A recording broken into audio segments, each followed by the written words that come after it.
विदेशों में बढ़ रहा कोरोना एक बार फिर से चिंताएं बढ़ा रहा है और इस बार जो नया वेरिएंट है BF.7 है उसको लेकर भारत सरकार तो चिंतित है। साथ ही साथ तैयारियां जोर शोर पे शुरू हो गई है।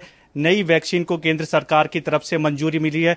नेजल वैक्सीन सर कितनी कारगर होगी ये नेजल वैक्सीन? जो देखिए, नेजल वैक्सीन को तो बहुत पहले से हम लोग वेट कर रहे थे कि इसका अप्रूवल मिल जाए और बहुत फॉर्चुनेटली है कि भारत बायोटेक की नेजल वैक्सीन अब अप्रूव हो गई है।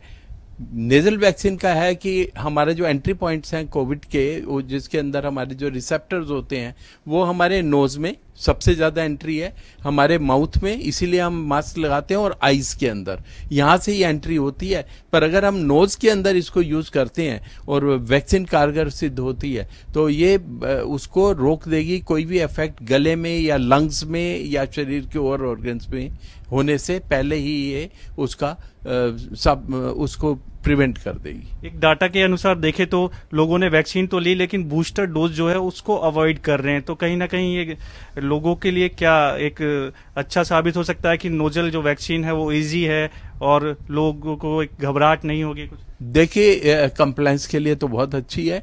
और दूसरी बात, आपने जो बोला कि लोगों ने वैक्सीन ली पर बूस्टर ने लिया, पर आपको ये भी ध्यान रखना है कि इंडिया की एक बहुत बड़ी पॉपुलेशन जो है वो एक्सपोज हो चुकी है वायरस से, और कई लोगों को ये डिजीज हो चुकी है। जिन लोगों को डिजीज हो चुकी है उनको तो पहली वैक्सीन और दूसरी वैक्सीन भी बूस्टर का काम कर गई, क्योंकि उसमें लॉन्ग इम्यूनिटी होती है। पर जिनको डिजीज नहीं हुई और उन्होंने बूस्टर नहीं लिया, अगर वो हाई रिस्क हैं या हाईली एक्सपोज्ड है, जैसे डॉक्टर्स हैं या पुलिस है या कोई और कर्मचारी हैं, उन लोगों को ये वैक्सीन जरूर लेनी चाहिए। और जिनके घर में बड़े बूढ़े हैं, जो जिनमें डायबिटीज, ब्लड प्रेशर या कैंसर और बीमारियां हैं, उन लोगों को तो जो घर से बाहर और अंदर आ रहे हैं, ये बहुत ज्यादा प्रिकॉशन है कि वो बाहर से इन्फेक्शन ना ले आए, क्योंकि इंडिया में जो एसिम्प्टोमेटिक इन्फेक्शन हैं वो बहुत ज्यादा है, और जो सिम्प्टोमेटिक है वो ना बने, डेथ्स ना हो, वो हमारी पूरी कोशिश है। एक सबसे बड़ा डर जो लोगों के अंदर ये है, दहशत है, क्योंकि पिछला दौर हमने देखा कोरोना का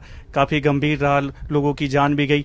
BF.7 जो वेरिएंट है वो किस तरह से, कैसे पता चलेगा कि इस वेरिएंट से आप संक्रमित हो, कोरोना है आपको? कुछ ऐसे सिम्टम्स कि लोगों को पता चले? जो सिम्टम्स हैं वो तो ओमिक्रॉन के एक जैसे सिम्टम्स हैं, जो कि पहले डेल्टा के थे, जो लंग्स तक अंदर जाके लंग्स को अफेक्ट कर रहा था, ये गले को और ऊपर के हिस्से को ज्यादा कर रहा है। और सिम्टम्स क्योंकि अलग नहीं है, पर ये इसका कैसे पता चलेगा, जो आपने प्रश्न पूछा, वो ये है कि आपको जीनोम सीक्वेंसिंग करनी पड़ेगी। और इसलिए एक एडवाइजरी और मैंडेटरी कर दिया गया है कि जिस भी व्यक्ति में कोरोना पॉजिटिव आता है उसकी जीनोम सीक्वेंसिंग की जाए। उसके अंदर पता चल जाएगा कि पुराना वाला वेरिएंट है या ये नया वेरिएंट जो आया है वो है। इंडिया में 4 केसेस तो कंफर्म्ड हो चुके हैं, पर आपको ये भी समझना पड़ेगा कि ये 4 केसेस पता नहीं कितने लोगों के साथ मिल चुके हैं, एक्सपोज कर चुके हैं। उसमें ये भी है कि होम आइसोलेशन में वो लोग कुछ ठीक हो गए, जो 4 केसेस अभी फिलहाल मिले। ऐसा है, होम आइसोलेशन में भी इसकी कम्युनिकेबिलिटी इतनी ज्यादा है कि इससे पहले डायग्नोज हो, ये ऑलरेडी क्लस्टर इन्फेक्शन कर चुका होता है। तो ये हमने देखा इंडिया के अंदर इन 4 केसेस ने, या और भी बहुत केसेस होंगे जो छुपे हुए हैं या एसिम्प्टोमेटिक हैं, उन्होंने कोई तबाही नहीं मचाई है। हमारा रिएक्शन हमारी पॉपुलेशन का BF.7 से बिल्कुल अलग रहेगा, ऐसा माना जा रहा है चाइना से। और चाइना में जो थी जीरो टॉलरेबिलिटी की जो पॉलिसी थी, उससे उन्हीं को नुकसान हो गया है।